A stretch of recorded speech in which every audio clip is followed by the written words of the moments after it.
lose any sleep at night because you just validated my decision for me. Thank you. You know, the sad thing is you can't share that openly.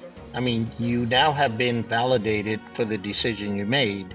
Unfortunately, you can't go around telling everybody, but look, here's evidence of what I did as being correct. It's self-serving, but you wish you could share that so that everybody would say, you know what, the decision was the right decision. You know, like every employee should be required to be an employer before they're allowed to have an opinion about the conduct of their employer. It's like, you know, that's funny you say that. I once worked for a guy who I was always trying to be the odd man out, and I was always trying to say something opposite to what he was saying. And one day he said, you know, one day when you are the boss, I hope you have somebody in your team like you who just wants to say something to just go in the opposite direction of what we need to do, just because you want to be a problem.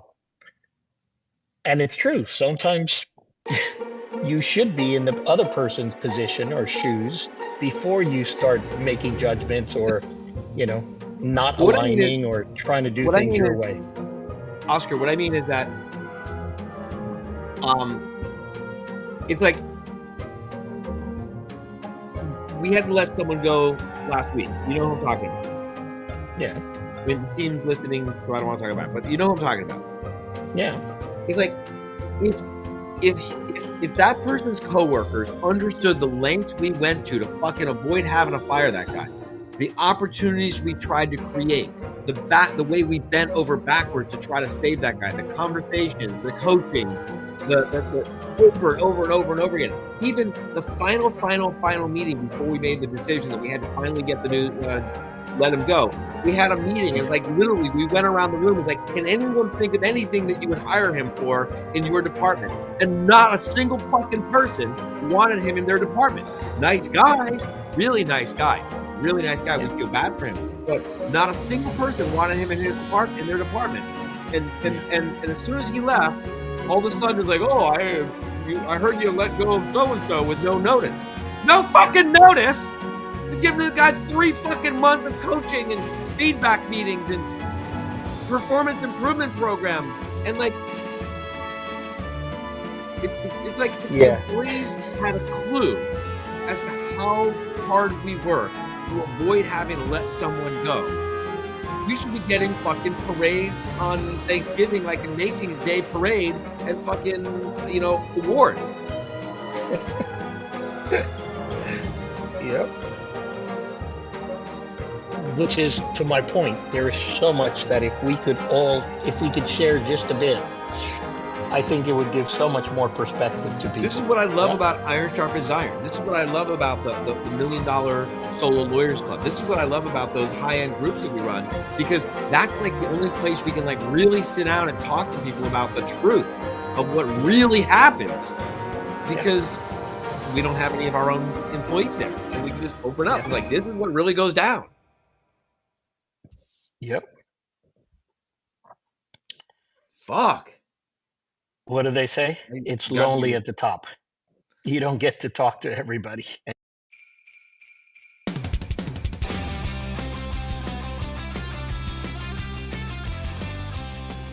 Welcome to 12 Days of Law Firm Growth, the show for law firm owners who are serious about growing their business, maximizing profits, and reaching their true potential.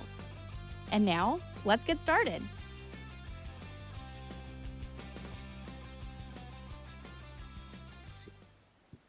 The show started.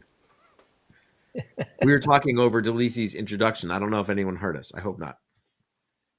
Anyway, welcome to the show, everyone. Welcome to the 12 Days of Law Firm Growth.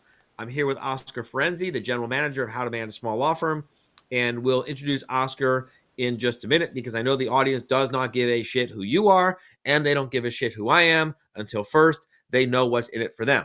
So this show is a gift from us at How to Manage a Small Law Firm to you in the legal industry during the holidays. The 12 days of law firm growth is every day. We're just sharing lessons, sharing advice, answering your questions, sharing tools, sharing resources. Let's just be clear. We have a waiting list. We have a waiting list. We've had a waiting list for more than 2 years at How to Manage a Small Law Firm. We are not like, oh my God, we got to sell you something. This is just, we're sharing, we're giving you free samples, we're giving you tastes of it. That's pretty much our whole marketing strategy, if you will, is and it's a good marketing strategy that you could definitely employ in most law firms. Not every practice area, but most practice areas could stand to do some of this. Basically, the idea is we basically start treating you like a client long before you actually become a client, to give you a sense of what it's like to work with us, to give us a sense of what it's like to work with you, and to just help you out while you wait on the waiting list. And then by the time your turn comes up on the waiting list, you're either like, we call you like, hey, your turn's up on the waiting list. And you're either like, fuck that. I think you guys suck. I've been getting your help for 6 months or a year. I don't want it. Or you're like, thank you, because you've got so much help. Usually it works the right way. It worked the right way either way, because if you get to the end and you're at the waiting, if you get to the end of the waiting list and it's your turn and you've consumed a bunch of content and you've gotten a lot of great results and you're making more money and you're already starting to get a feel of what it's going to be like, and you don't want to work with us, okay, that's probably a good sign that you shouldn't work with us. Right. And there's someone on the waiting list behind you. So it's not like we're like, oh my God, you have to work with us. Anyway, so Oscar, so the way this show goes is every day for 12 days of law firm growth, 12 days of Christmas, we are sharing a clip from the vault. So I ask a different person from my team to go into the vault, grab a clip. I don't know what the clip is. I don't know what the clip's about. I've never seen the clip before. I mean, I have a clue because I hear the song, but I don't know which clip it is. When I say I never saw the clip before, obviously I was in the clip, but I don't know what the clip is ahead of time. And they share it, and then we talk about it, and then we answer your questions. But before we get to that, Oscar, first, tell everyone what's in it for them. How is this clip that you have chosen going to make the life of a law firm owner better? Good. So I love this clip, actually, because, and today I was having a meeting with one of our members, and the subject of being busy and staying busy and doing a lot of activity versus what really generates outcomes continues to come out all the time. So when you ask them, why do you do so much? The answer is because it is expected of me, because that's what my calendar has been booked to be. That is what my people have, put into my calendar. So I do. And it almost comes as, why do you sacrifice yourself to do the things other people want you to do when it doesn't serve you? And so this clip, I think, is a beautiful example of how we go about in our daily lives, doing the things that others want us to do, keeping us busy, while not necessarily looking to achieve our own goals. We're always at somebody's service, or we're sacrificing for somebody instead of actually sacrificing for you and for yourself. Cool. Well, I'm looking forward to the clip. So before we get to that, though, let's just do a quick introduction. I'll introduce myself and how to manage, because now everyone understands. Well, just let me ask you this. Bottom line it, how is watching this clip? If this clip was a pill, if this clip was a magic wand, not what's in it, not how it's going to taste, just boop, pat me on the head. How's my life presumably going to be better as a result of watching this clip, assuming, of course, I implement what I learn? You are going to take control over your life, over the things that happen in your life. You're going to limit yourself to doing the things that actually serve you versus the things that serve everybody else, not necessarily yourself. And how's that going to make my life better? Well, you're going to be doing what you like instead of what you have to. You're going to be more profitable. You're going to be happier, and you're going to be more productive. Because instead of trying to satisfy everybody around you, So this clip is going to help make me happier, make me more productive, and get me doing things on my terms instead of everyone else's terms. And ultimately make you profitable. And also and make your business more profitable. Yep. Good. Well, we should probably watch this clip. But first, let me introduce How to Manage a Small Law Firm for everyone in the audience. So, Oscar, I don't know if you know this, but we get thousands of people watching this show. We don't get most of them watching live, but apparently we've found an audience in the pre-recorded world of thousands of people who watch each show the next day live, and maybe tonight live on the West Coast. And apparently it's spreading, and a lot of people, they have no idea who I am. They have no idea who you are. They really don't know what How to Manage a Small Law Firm is. Right. Apparently lawyers are getting onto lawyer discussion groups and sharing these clips and sharing these shows, and it's starting to spread. And of course, we're asking our members to do that. So that's maybe helping the process along. But right. And we're spending quite a bit to promote it too. So it's not just like organic. It's we're making this happen. But anyway, the point I'm making is they don't know who we are. And I purposely don't introduce as like, hi everyone, I'm R. John Robbins and blah blah blah blah blah blah blah blah blah blah, because I don't care until they know what's in it for them with the show. So I'll just do a quick introduction. How to Manage a Small Law Firm is the largest and fastest growing provider of fractional, timeshare, CEO, COO, CFO, CMO services for solo and small law firms in the world. There's no one who manages more small law firms than we do. There's no one out there who even lies about managing more small law firms than we do, because they know that it's just anyone who knows anything knows that How to Manage a Small Law Firm manages more law firms than anyone else. We manage over 600 of some of the fastest growing, most profitable, most fun to run law firms that work for the owners. Law firm owners come to us, and they come to us and it's like, I'm a prisoner in my law firm. I'm a slave to my law firm. My law firm is running me.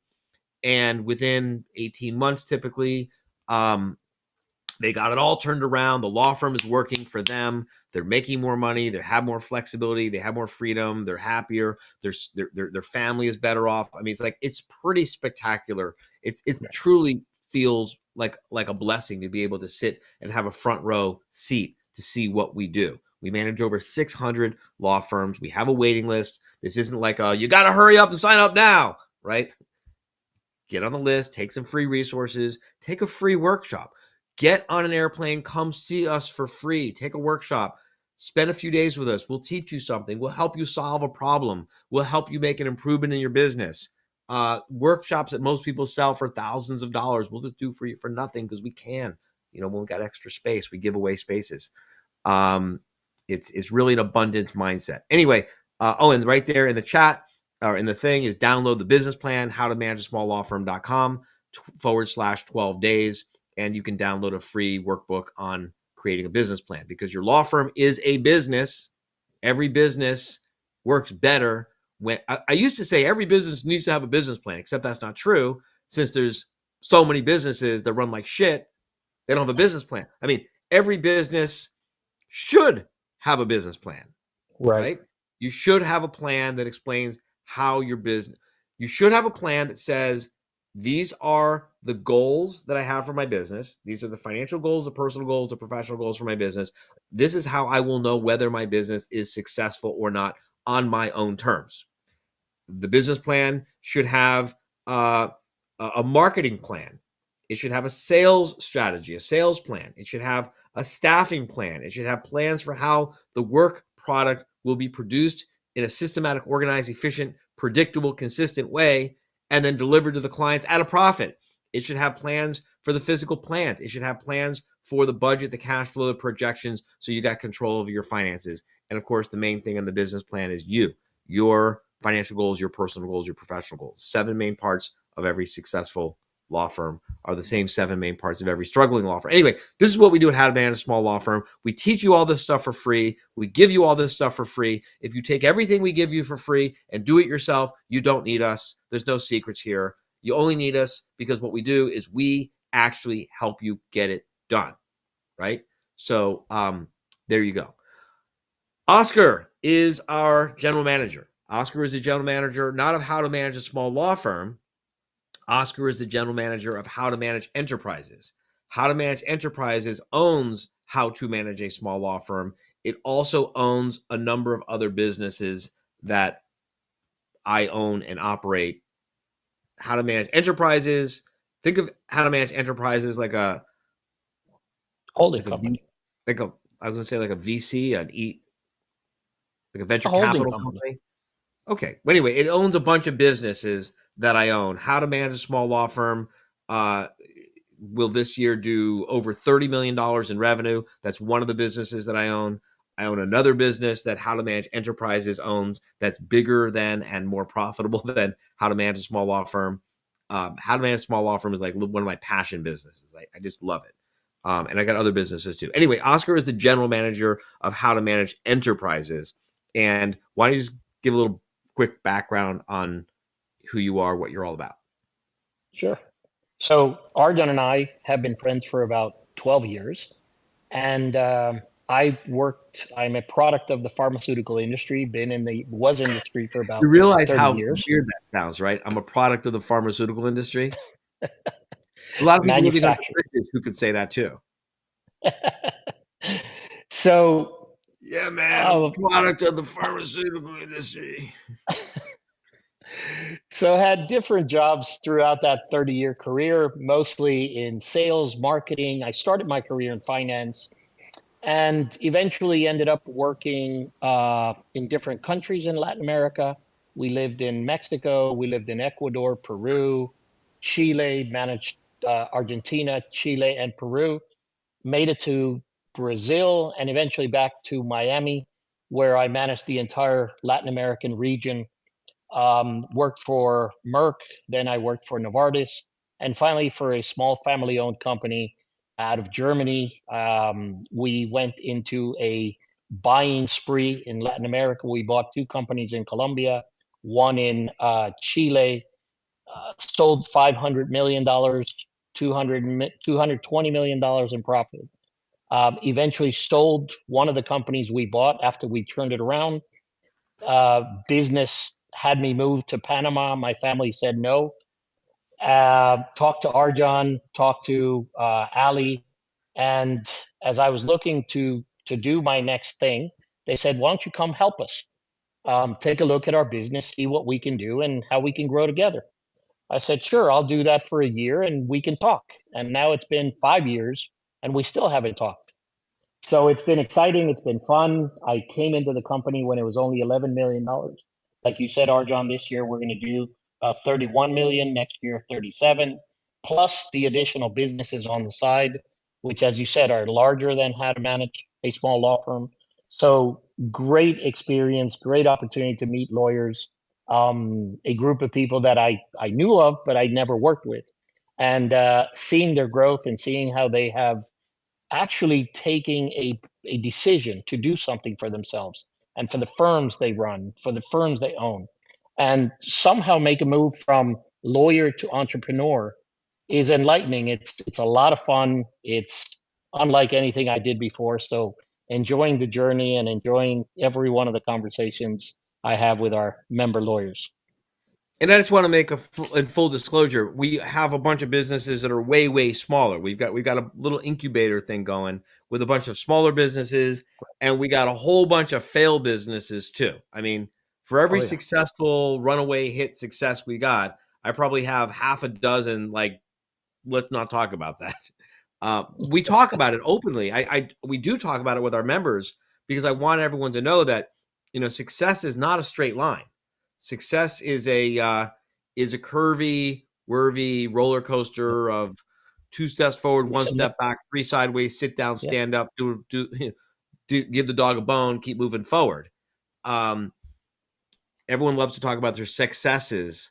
I really like it when entrepreneurs get together and openly share our biggest failures because we learn the most from that. So anyway, that's us. That's that. Let's look at the clip and we'll look at the screenshot of the clip so we can guess what the topic is. Okay, so you now guess. Good. So you see this blue M&M. Is that the clip I'm supposed to guess on?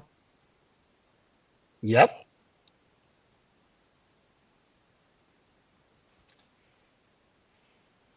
I have absolutely no idea what this could possibly be. I don't know where it is. I don't know when it is. I mean, that's not a real background, so that's throwing me off.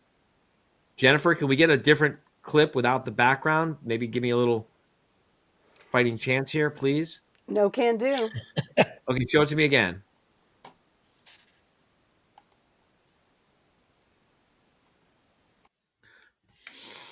Okay, that was probably 2014, Look at your hair. 2015. No. That's not how I know, but it was like 2014, 2015. Is that about right? No, later. Later. Yeah. 2016, 2017. A little bit later. Really? Yeah. I am really, really impressed. You know why? I'll give you a hint. It was a workshop. It wasn't an LQM. I have no idea. I'll give you another one. You talk about the doctrine of sacrifice. I talk about that all the time. I'm totally stumped. You talked about a blue M&M and a green M&M. I'm totally stumped.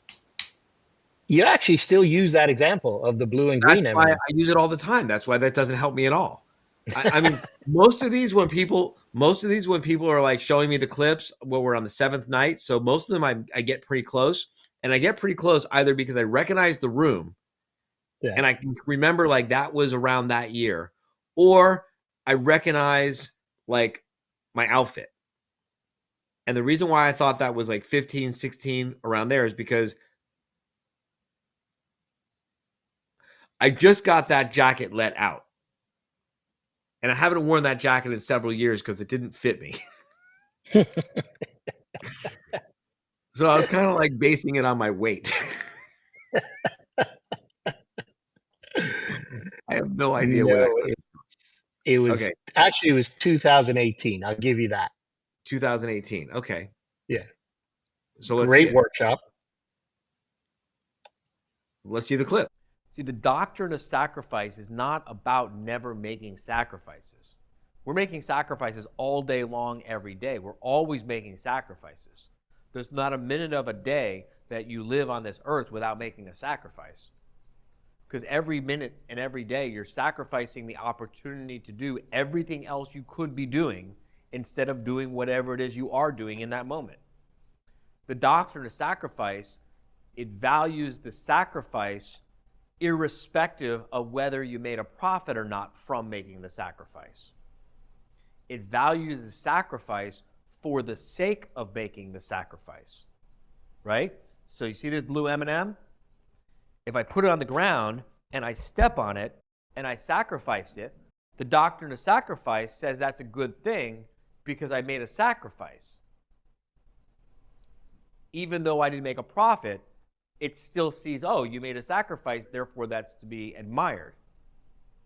And the real perversion of the doctrine of sacrifice is that if I got a benefit from the sacrifice, like for example, getting something that I wanted, like a green M&M in exchange, the doctrine of sacrifice would say that it's less admirable when you sacrifice because you got something for it.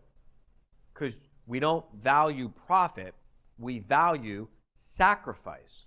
And if you got something you wanted more than what you gave up, then it wasn't really as big a sacrifice as if you sacrificed it for something you wanted less. Because martyrdom is noble. Is ultimately the doctrine of sacrifice leads you to martyrdom. And you can't even be a martyr though. Why? Because if you're a martyr for a cause you believe in, then you're actually getting something you value in exchange for your life. You've got to kill yourself for something you don't believe in order to achieve the ultimate respect according to the doctrine of sacrifice. You get what I'm saying here?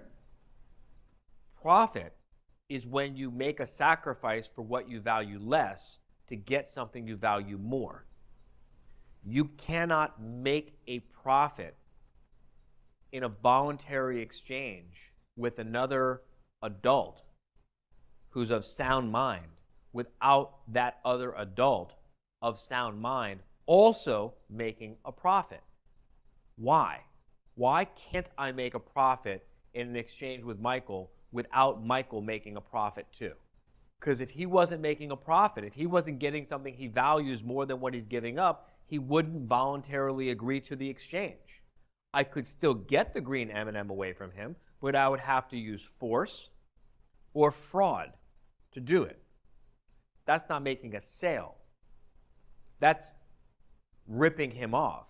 That's stealing from him. That's defrauding him. Your business cannot make a profit without it helping a lot of other people make a profit too.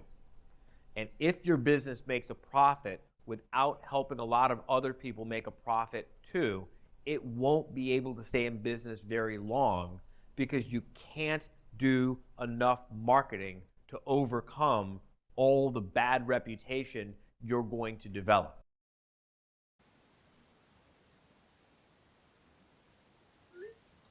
So while that was playing, I went and grabbed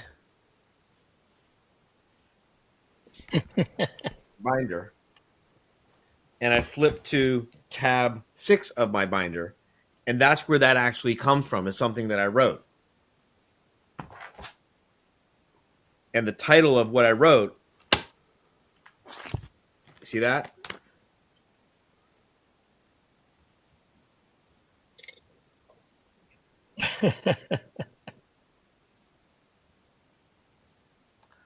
Why How to Manage a Small Law Firm is Not a Cult.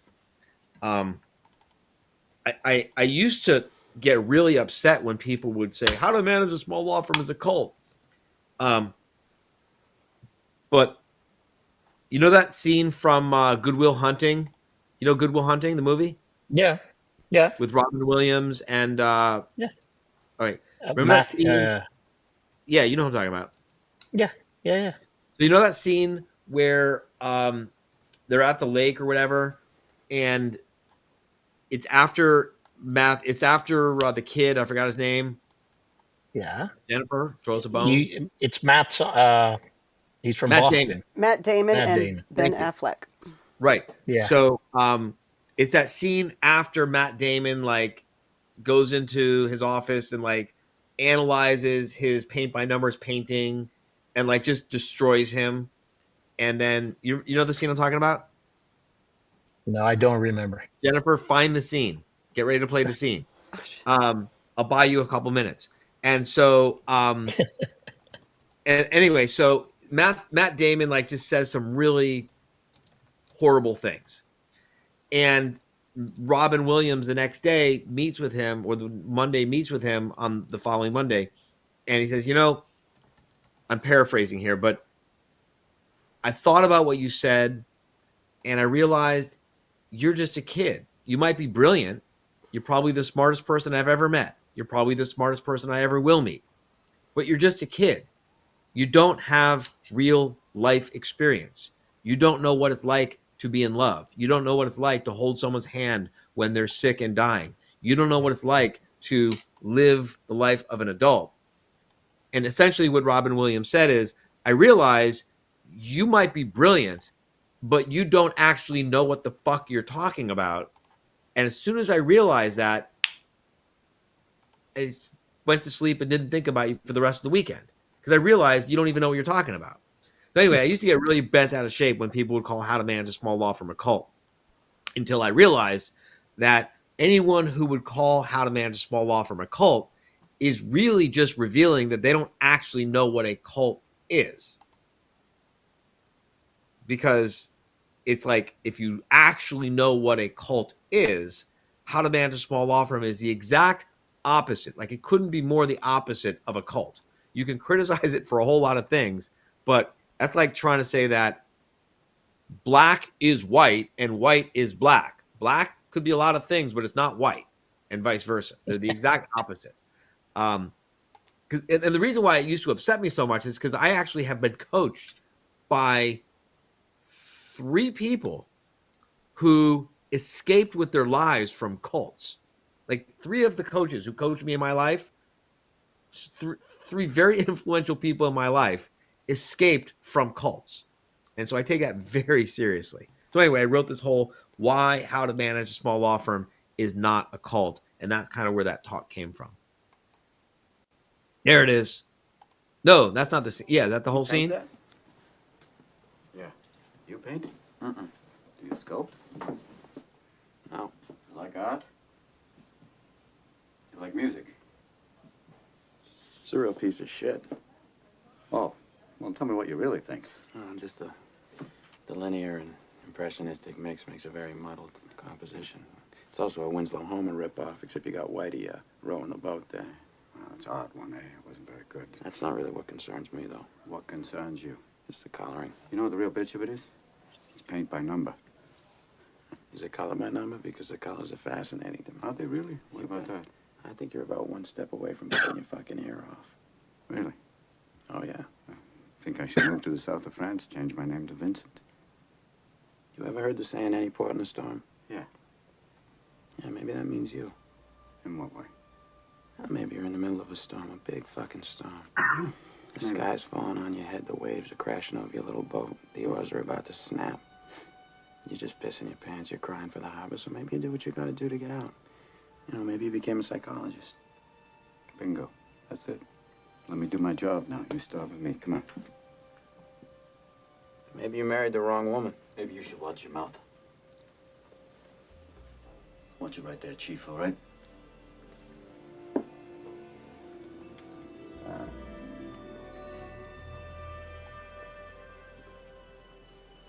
Well, that's it, isn't it? You married the wrong woman. What happened? Why'd she leave you? Was she, you know, banging some other guy? If you ever disrespect my wife again, I will end you. I will fucking end you. Got that, Chief? Time's up. That's not the scene. You got to go to the next scene. That's the setup scene. Now you got to go to the ending scene. Well, now we got to watch the movie.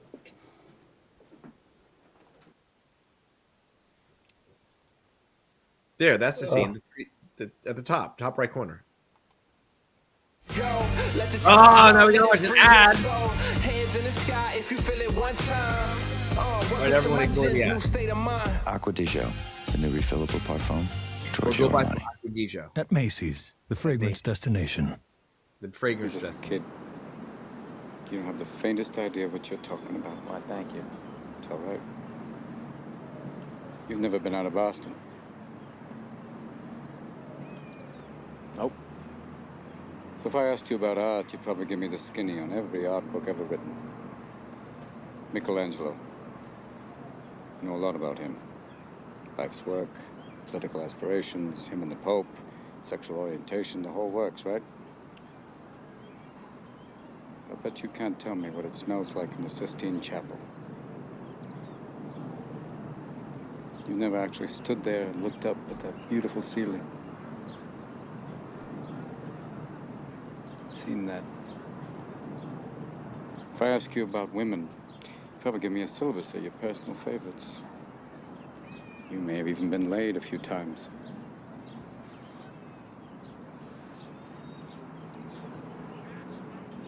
But you can't tell me what it feels like to wake up next to a woman and feel truly happy. You're a tough kid. I ask you about war, you'd probably throw Shakespeare at me, right? Once more into the breach, dear friends. But you've never been near one. You've never held your best friend's head in your lap and watch him gasp his last breath looking to you for help. I ask you about love, you'd probably quote me a sonnet. But you've never looked at a woman and been totally vulnerable. Known someone that could level you with her eyes. feeling like God put an angel on earth just for you, who could rescue you from the depths of hell. And you wouldn't know what it's like to be her angel. To have that love for her be there forever. Through anything. Through cancer. And you would know about sleeping sitting up in a hospital room for 2 months, holding her hand, because the doctors could see in your eyes that the terms visiting hours don't apply to you.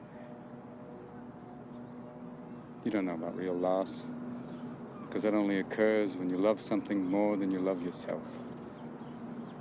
I doubt you've ever dared to love anybody that much. I look at you, I don't see an intelligent, confident man.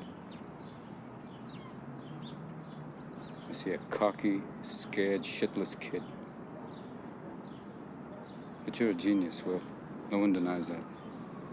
No one could possibly understand the depths of you. But you presume to know everything about me because you saw a painting of mine. You ripped my fucking life apart.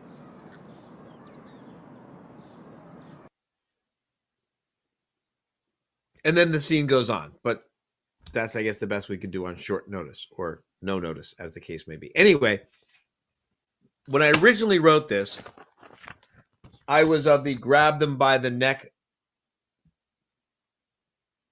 Stage. mindset. And yeah, you know, and I don't know. You've known me for 12 or something years. I mean, maybe I've mellowed. But now I listen to people say dumb shit, and I just smile. I smile and laugh. Kind of feel a little bad for them because they don't know what it's like. Right. Like, they don't know what it's like to wake up knowing that to give a bunch of examples would sound like I'm bragging, and I'm not going to do that. They just don't know what it's like to get to live the kind of life that I used to not even know was accessible to me. I mean, when I first met you, I was broke. And yeah, it's pretty spectacular. So anyway, the clip. Why did you pick the clip? So again, I believe we are trained, we're educated, we are taught by our mentors, our parents, our teachers, everybody, that you have to do things because it is expected of you. And it takes away your freedom, your power, because what we ought to be focusing on is what we want out of life. So what are you willing to sacrifice? Because as you say in the video, you're always going to be sacrificing, but the sacrifice has to bring profit to you. At which point it's not about martyrdom. It's about actually benefiting you as well as those around you. And so many, many times as we talk to our members, what we find is that they're involved in this rat race and they don't even know why they're involved in the rat race. They don't know why they work, 10, 12, 14 hours a day. Because when you ask them ultimately, why are you doing it? They don't really know why. They've never thought about it. They do it because it's expected of them. And they do it because they feel that's how they add value. But there is no real profit for them. In certain instances, there is, but they're not doing it with a level of consciousness that would allow them to make decisions that are a profit for them. Like you said, you sacrifice certain things to get to where you are today. There was a profit for you, and there was a profit for everybody around you, or everybody who worked with you during that period of time. And so it's worth it for both sides. When you do it for only one side, or you're taking advantage, which is the worst part of it all, then the equation is skewed in the wrong way. Well, And nobody can profit. That's not the definition of profit. People look, you can call something, if it's got a beak and claws and a big red thing on the top of its head and feathers, you can call it a duck, but it's not a duck, it's a chicken. Right? Lots of people throw labels onto things without really taking the time to understand what they are, which, by the way, this is also why so many law firms run so badly, because they're throwing around terms and words and ideas and messages and without really thinking through what anything means. And it's okay if it's just one person, because if it's just one person by themselves, they know sort of kind of what's in their head, right? And if it's just that one person, they hire 1 or 2 employees, you know, they the 3 of them or the 4 of them sort of kind of know what's going on. But like, we've got 150 employees or more than that. I don't even remember at this point. And you probably, how many employees do we have? 152. Okay, there you go. Does that count the 2 that left yesterday? Probably not. So we're down to 150. All right. That training worked. But then we're hiring too, so we'll be back to training 150. worked spectacularly well, right? So for those of you who don't know, let me tell you a piece of advice that will make your business better. I promise you, if you do this, it'll make your business better. You'll make more profit. You'll have less stress. You'll have less turnover. Every single thing in your business will be better if you do this. And yet, you know what, Oscar? Most people listening to this, you know what they'll do? Nothing. Huh? Nothing. They'll do nothing. Yeah. Right? If you'll just do this, I guarantee you, I promise you, it will make your business better. And if you're interested, I could do a whole show on this. I'd be happy to do a whole show just on this. If anyone asks me to go into it, we could do another whole episode just on this. But every single new manager, every manager at How to Manage, before they're allowed to ask our recruiting team to bring them a new employee, they have to show what at least the first 2 weeks of that new employee's on the job training will be, right? So what is your first, this new employee is not allowed to do one single lick of work for at least the first 2 weeks.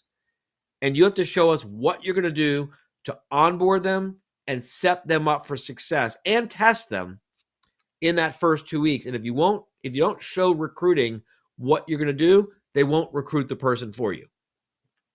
And some departments, like the programs department, the CEOs, the COOs, the CFOs, the CMOs who we hire, they go through 8 weeks of training.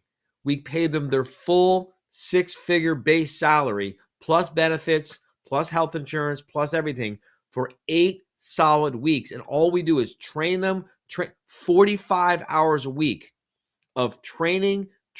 That's Monday. Training on Monday, training on Tuesday, training. That's 1 week. Training. That's 2 weeks. Training. That's 3 weeks. Training. That's 4 weeks. I'm only halfway there. By the time they get out of How to Manage University, they got 45 hours. They got 45 hours a week of training, plus or minus, times 8 weeks. They got almost 360 hours of training, and half of them don't make it through the training. Yep.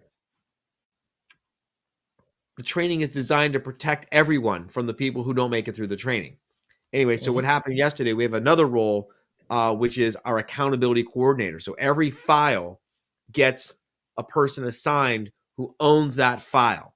It's kind of like a paralegal crossed with a project manager crossed with a client concierge.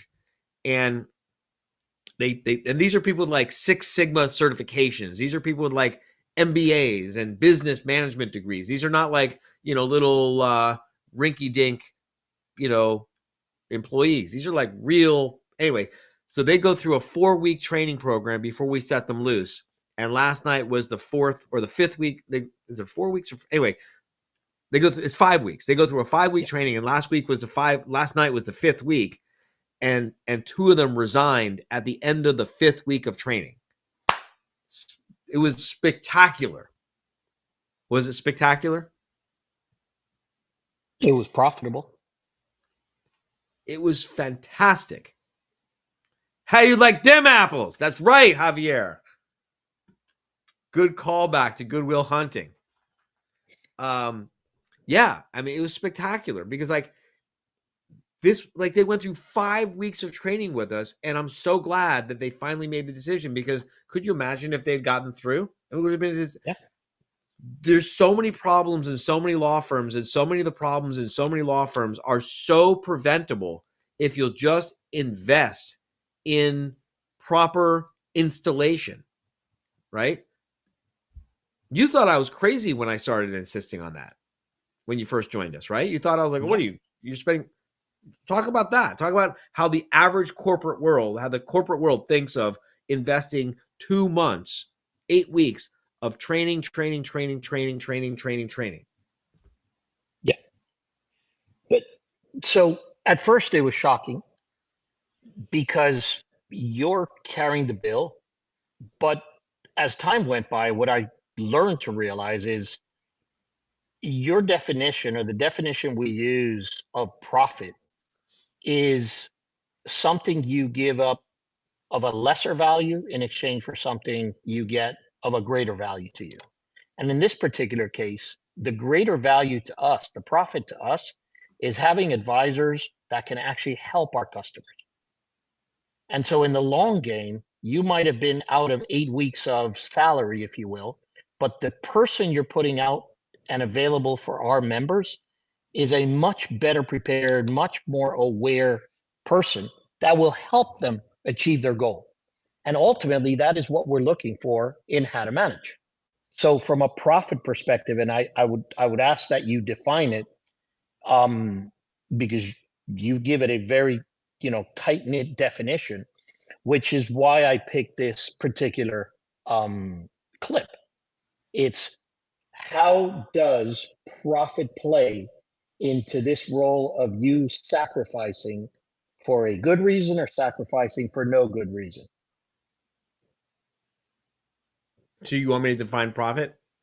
Define profit and how you believe that profit is ultimately the best way of demonstrating that the doctrine of sacrifice for the sake of no profit is not even something we should be considering.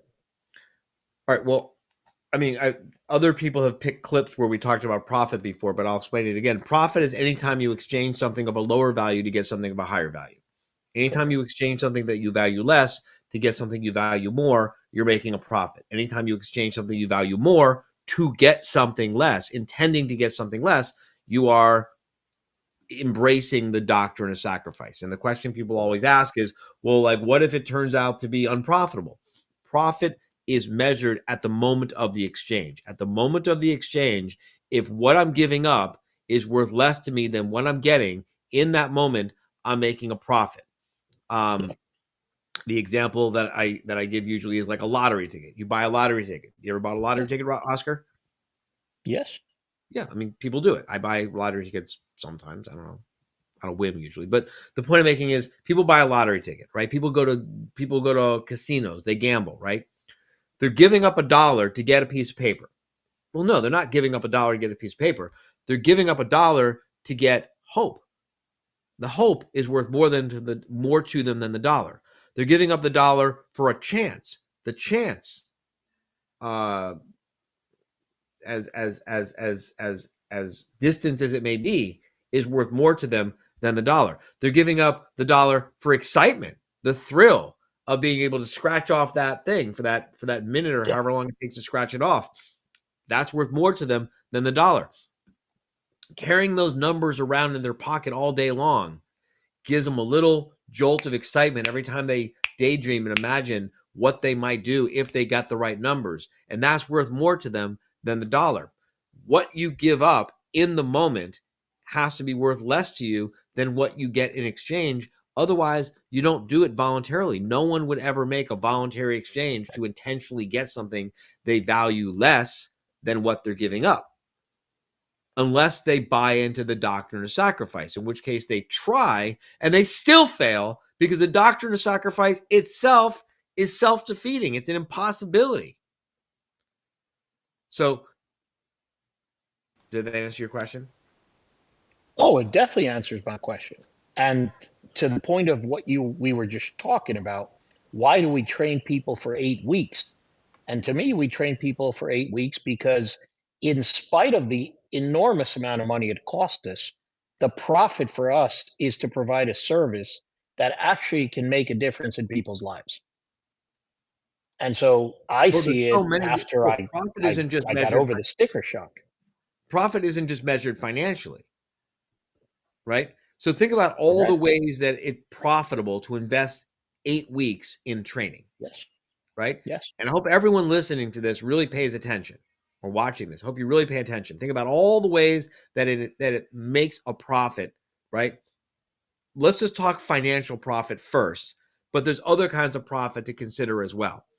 Number one, you hire someone. Let's just say you hire someone for $100,000 a year plus benefits. It's going to cost you $120,000 a year with benefits. That's $10,000 a month. And let's say you invest 2 months. And by the way, we pay more than $100,000, but I'm just using the math to make it easy. A lot more than $100,000. We have freaking high level people. But let's just say it's 100,000 plus 20% for benefits and taxes and stuff like that is 120,000 divided by 12 months is $10,000 a month. So it's $20,000 that we invest. Yeah. All right. Well,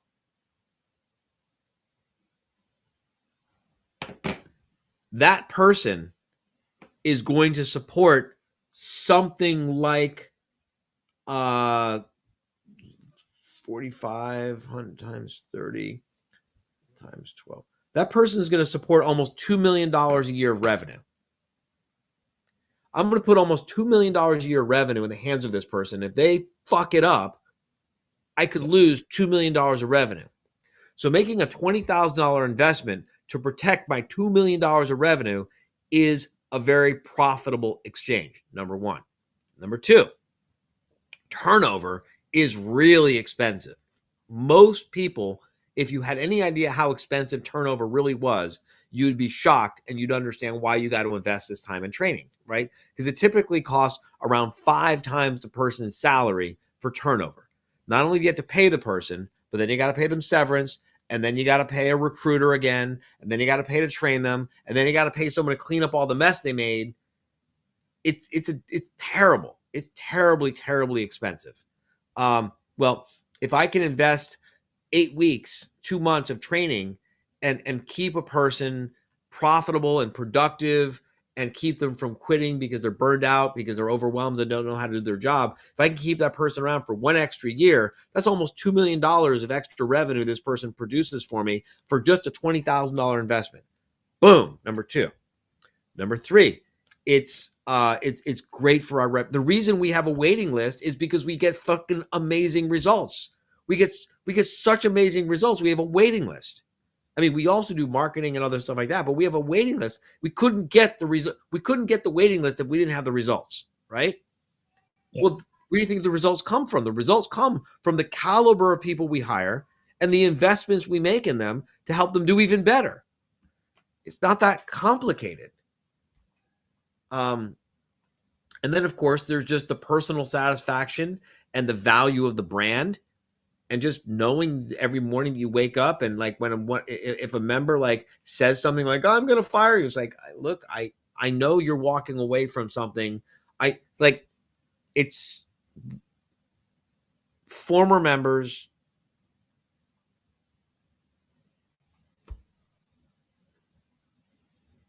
because you take this away, it all goes down. Yep.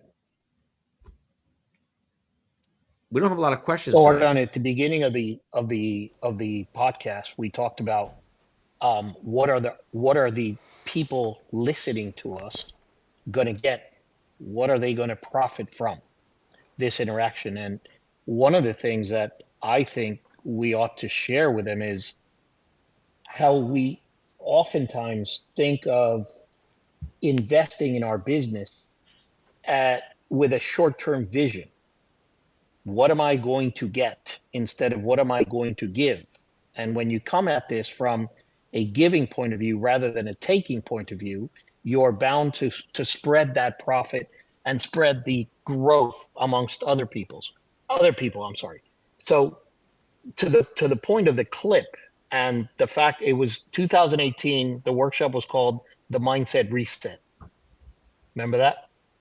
Nope. No? All right. No. Mindset reset. I It's believe you. I just it's don't an remember. entire mindset.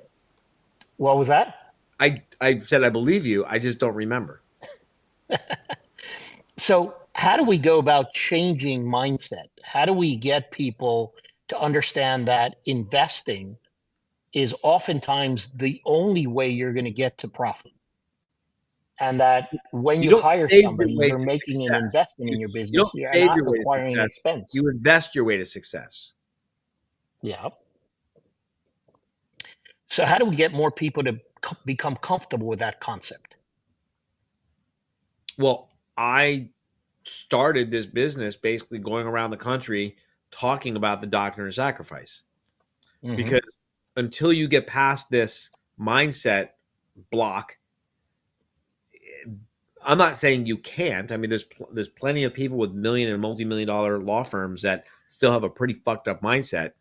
A lot of them have very pretty multi-million dollar law firms from the outside, but you look under the surface and it financially is a train wreck, right? Yeah. By the way, have you noticed?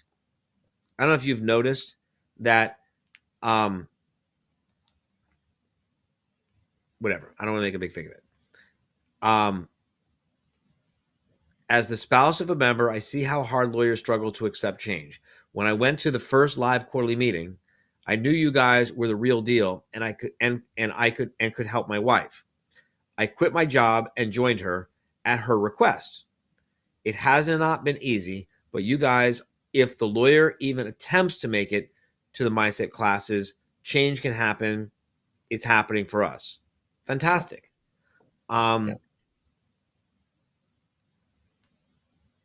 By the way, I would very highly recommend, Roberto, that you and your wife have a marriage counselor. I don't know who Roberto is, so this isn't a personal comment. Can and has. Good. Allie and I, my wife, we had to learn our marriage counselor. Marriage counselor shouldn't be called marriage counselor. They should change the name from marriage counselor to translator, right? Because what our marriage counselor does for us is he helps translate what I'm trying to say into words and terms she can understand, and translates what she's trying to say into words and terms that I can understand. And it's really without just the emotion. Without the emotion, and skillfully and objectively.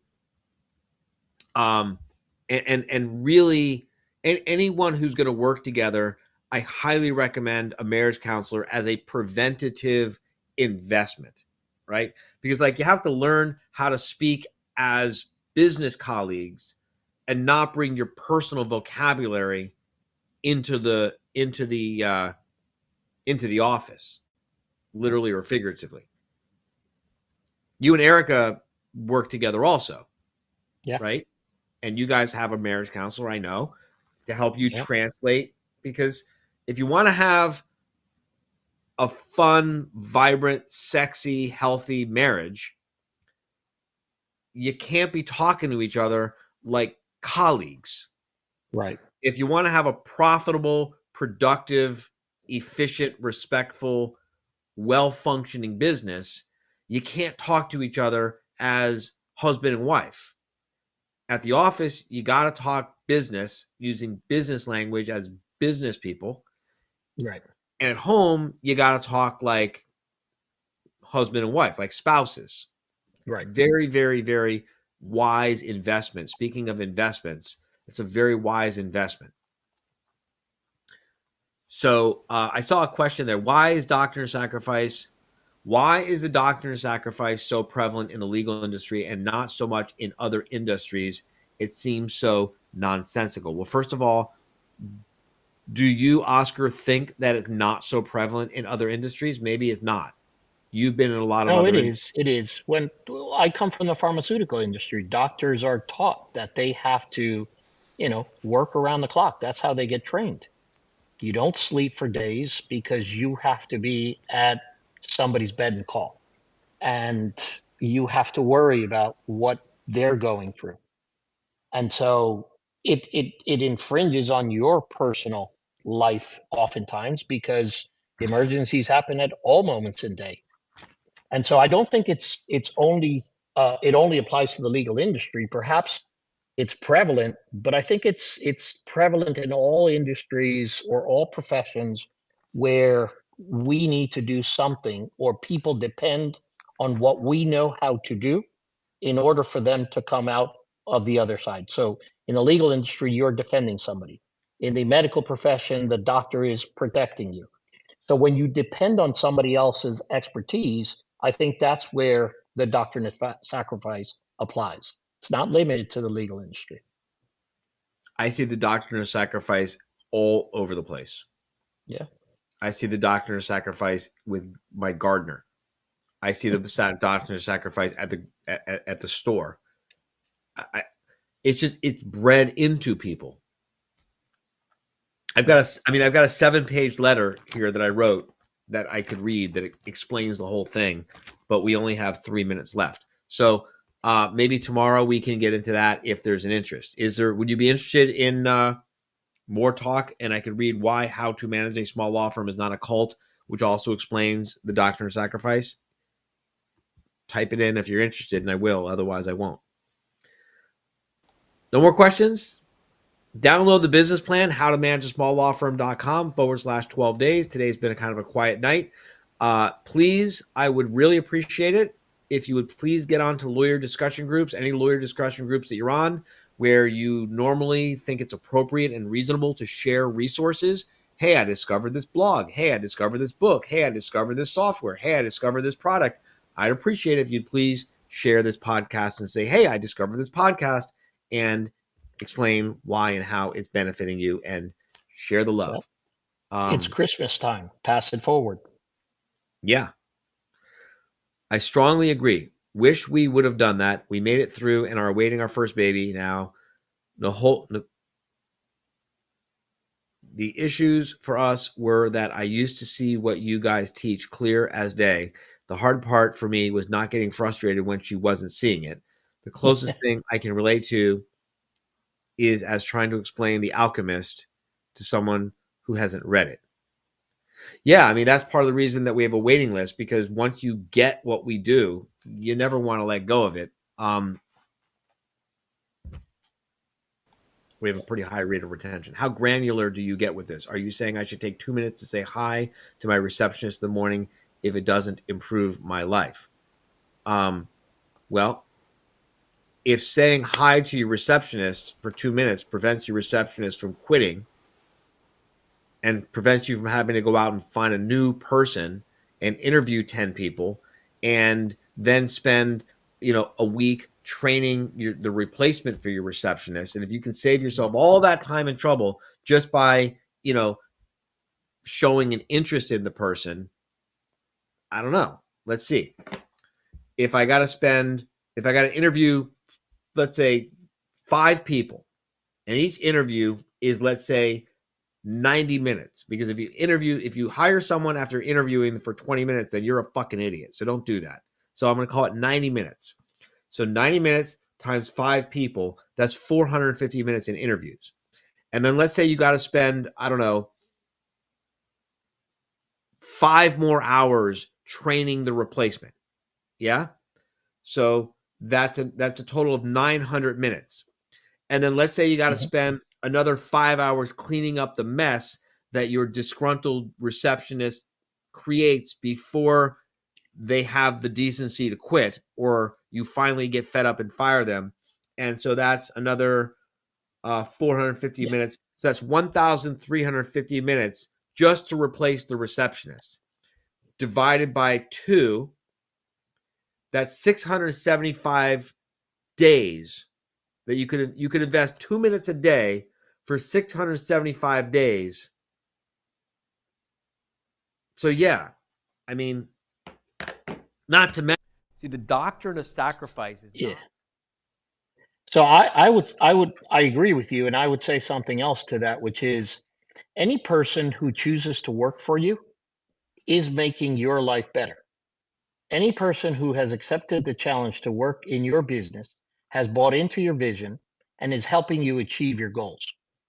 So if you do not see that a person who is working in your firm is bringing value to your life and to your business, then you really have to revisit what is the point of having these people around you doing whatever it is they do. And conversely, if they are bringing value, then you want to keep them. Correct.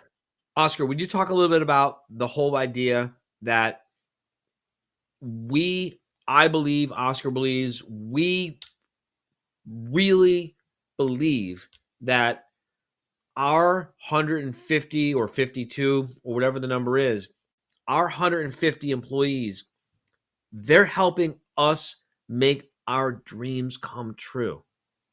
Our employees, they're helping me make my dreams come true. Well, here is this person who is helping me make my dreams come true for my family and my life and my future. And I don't want to just see how they're doing. I don't want to just make sure. I want to try to help make them. I want to try to help make their dreams come true also. Correct. And you can't achieve your goals without them. So if you do not treat the people who are helping you make your dreams come true, make their dreams come true, it is not a profitable relationship. It won't be. And this isn't just theoretical. As a practical matter, it can't be profitable. It will not end up being profitable. Yeah. You want to talk about a little bit about the Dream Manager program and what that's all about? Tell everyone what the Dream Manager program is. I feel like I'm bragging if I talk about it. So the Dream Manager program is something we're rolling out to our team. And the Dream Manager is all about helping people achieve their goals, helping people understand what they want, creating a plan for it's about empowering the people you have to go after their own dreams as well, and providing an infrastructure or an organization or a culture in which it is perfectly fine and acceptable for people to want to grow and develop and grow and develop themselves personally, because with that growth comes your growth as well. So again, profitable in both sides. You can grow, we can grow, and you do it in a way that everybody is happy and everybody's participating and feels that they're a part of the entire project that we're putting forth into this world. In this case, helping lawyers become better entrepreneurs, having better lives, and achieving their own goals. And all that happy, personal, humanity, being a nice person stuff aside, I'll just put it in purely pragmatic, mercenary terms for those of you who aren't ready to accept the possibility that maybe it just feels great to help people achieve their goals. It's truly one of my greatest joys in our business is helping our employees achieve their goals. I really, really love it. I don't have that much interaction with the members anymore. I have much more interaction with most of our employees. Not all of them. Some of them I don't have any interaction with at all. But I have much more interaction with employees on a daily, weekly, monthly basis than I do with members at this point. Yeah. And so I really enjoy watching the employees grow. And but taking that aside, just being purely pragmatic, remember, it's a quid pro quo relationship, right? Yeah. They come to work for their reasons. They don't come to work for my reasons. I know they don't come to work for my reasons. They come to work for their reasons. They're trying to achieve their financial goals. They're trying to achieve their personal goals. They're trying to achieve their professional goals. They've got spouses and significant others and children and parents, and they got lives and hopes and dreams and goals and plans of their own. And if I can show them, I figure if we can show our employees, if each of our employees sees the job they're doing as a vehicle to help advance them to their goals, they're going to kick ass and do that job great and not let go of it, right? And if we can create a culture where they understand that when this vehicle, like trains, planes, and automobiles, right? When you drive the car to the train, you take the train to the plane, and then you take the plane to if we can create a culture where all the employees understand and really get and embrace that it's okay when this vehicle has taken you as far as it can take you, let's talk about finding another vehicle for you. There's other jobs, there's other opportunities, and we got to help you find a job outside of this company. We will do it. We help people find jobs all the time when it's time for them to leave the company. I mean, what a great gift to be able to call someone you know and care about and say, hey, fellow entrepreneur, I've got this great employee who I can't give this person any more opportunities. And then you find them a new home somewhere else. Yeah. That's profitable. Business plan workbook, download it at howtomanageasmalllawfirm.com/12 days. Open it up, read it, work with it. You could use a pencil. This doesn't need software. You don't need fancy calculations. Just follow the instructions, answer the questions, and I promise you, next year, you will have more clarity and more confidence, and your family will appreciate when you can sit down with them maybe over the holidays and say, listen, family, I've invested some time to really think about what I want to achieve next year for all of us. I want to share with you why it matters to me to achieve all of this for all of us. And here's the plan how I'm going to do it. And the plan isn't just, I'm going to work real hard. Please do this for your family. Oscar, any final words? No, thank you for the invite, and great to have been able to share this today. Roberto is asking, do you believe in rotating positions when burnout precursors start to show? Essentially be proactive. Yeah, first of all, you should cross-train your staff. Everyone should be cross-trained, especially in a small firm. Bigger firms, you can get away without it as much, but small law firms, you definitely need to be cross-training your staff. And yeah, have them trading jobs to keep it interesting, for sure. All right. Yeah. Thank you, Arjan, Oscar, Nicole, Erica, et al. Join How to Manage with an Open Mind. Thank you. I appreciate that. All right. Good deal. So let's hear, what is tonight? Tonight is the 7th night of Christmas. Yep, Jennifer, is the 7th night? Yep. On the 8th day of Christmas, my friends at How to Manage a Small Law Firm taught me how to bring in the customers I want and repel the ones I don't. All right, so Oscar, the show ends every day with us giving a teaser for what tomorrow's show is about. Oh, okay. So today's the 7th day. Play the 7th day again. On the 7th day of Christmas, my friends at How to Manage a Small Law Firm taught me I should only make a sacrifice for my business if it somehow improves my life. You see, that was today. That's it. So And tomorrow. tomorrow is going to be, let's hear it. On the 8th day of Christmas, my friends at How to Manage a Small Law Firm taught me how to bring in the customers I want and repel the ones I don't. And now we hear all 8 nights.